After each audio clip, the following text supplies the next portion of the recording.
Today I have an amazing treat for you. This is one of my favorite vehicles of all time.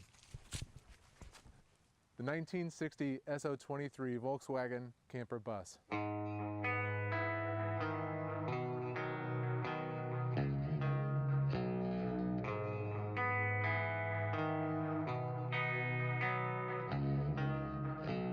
And when I said this is one of my favorites, I wasn't joking. I've owned 5 buses of various different years, only one of them in this style, and I absolutely love them. If you were to give me one of the Ferraris from the previous videos, I'd sell it and buy a few of these. And the basic concept for the VW bus is almost unbelievably simple. You take the frame from a Bug and you put a box on it to be able to carry as much stuff as possible. And as you can see here, this really is just a box on some wheels. With the forward control seating and the engine down in the rear, you get an incredible amount of storage space here. So they took that basic concept and they put the box on top of the Volkswagen frame, but they didn't change the engine. Stock in 1960, this came with a 36 horsepower engine. You can imagine that's pretty sluggish. Now about halfway through the year, they started offering a pretty hefty upgrade to 40 horses. This one has been upgraded to nearly twice that horsepower. Let's open up the deck lid here and see what we have.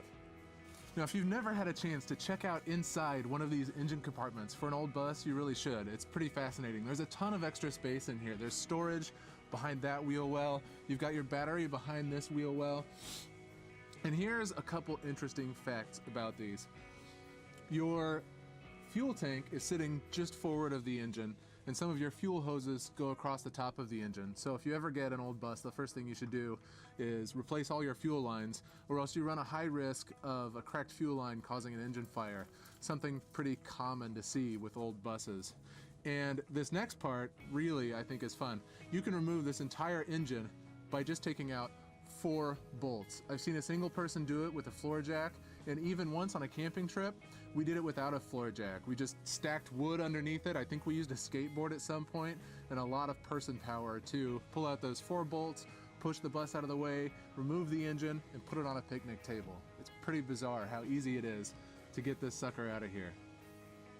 As you can imagine, that 36 horsepower or even 40 horsepower engine really struggled off the line to move something like a VW bus. So they come up with a pretty ingenious solution. The transaxle comes off and goes to a gearbox at each rear wheel. This reduction box gives you much better low-end power, but at the cost of your higher speed. You probably also notice I've got plenty of space to move around under here. The ground clearance on a stock VW bus is much better than people imagine, and the addition of a little bit larger tire than standard helps considerably. And that brings me to a good point that I need to get to when we're looking at this bus. In any car enthusiast community, there are different types of enthusiasts. You know, vehicles that never see the road for driving unless it's going to a show. There are people who do rat rods and people who insist on everything being stock and perfect. Well, this group that the owner of this bus belongs to is really big into functional off-road camping.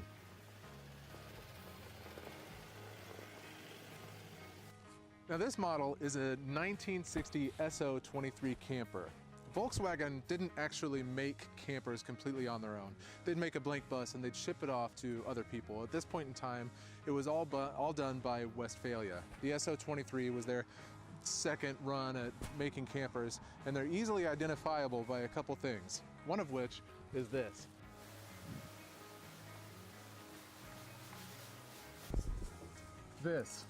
This is the precursor to the modern pop top. It's a small hatch. It's only about this wide, and all the SO23s have them. It allows you to vent air, see the night sky, and in this case, allow exhaust during the winter. Even though this interior has been largely hand-built custom for the needs of the current owner, there are a few telltale signs that this is an SO23. Mainly these lights. These were kind of specific to that model, this clamshell design. And they even came stock with a little drink area with custom VW shot glasses and a cocktail set. Now this interior is drastically different from the SO23. That would have originally had a seat here, a seat back here, and a different table layout. This is much closer to the later buses in the 70s. And this is a folding bed, the rear seat.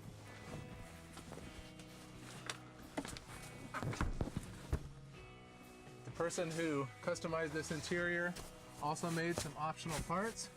So you get this nice full bed back here. These are actually incredibly comfortable to sleep on, especially if it's a little chilly out and you're curling up to get nice and warm. So that folding bed in the back covers 2 adults, roughly. In the front, the SO23 had the children's cot. You rotated the back of the seat upward and attached it with this, and you could sleep one child here and another down on the bottom of the seat. This seating position, this forward control seating position, is one of the foundational aspects of a VW bus, in my opinion. We keep seeing these concepts for new VW buses appearing, and no matter how many design cues you take from this original, unless you make it forward control, in my opinion, it's just another van. This feels incredible when you're driving. It feels so cool to be out in front of everything and steering, and as you can see, it's fairly tight. If I had a big old belly, this would be really hard to work. And as somebody who's 6'3", these pedals can be a bit of a pain. But the experience driving these is fantastic. No matter where you go, people wave and smile, and it's just great. Such a wonderful, positive experience all around, as long as it's running. Now, one thing that I don't miss about having a VW bus is scraping the insides of these windshields whenever it gets too cold. Heat is nearly non-existent in these buses, so owners tend to have to come up with interesting ways to get around that. In my mind, there simply is no other vehicle that replicates the experience of a VW bus.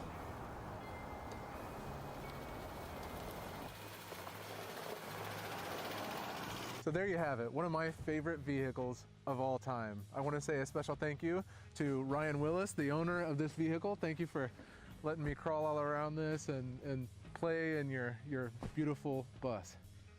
All right, be sure to give a big thumbs up, like it, subscribe for more interesting vehicles, freaky Frankensteins, and beautiful exotic cars.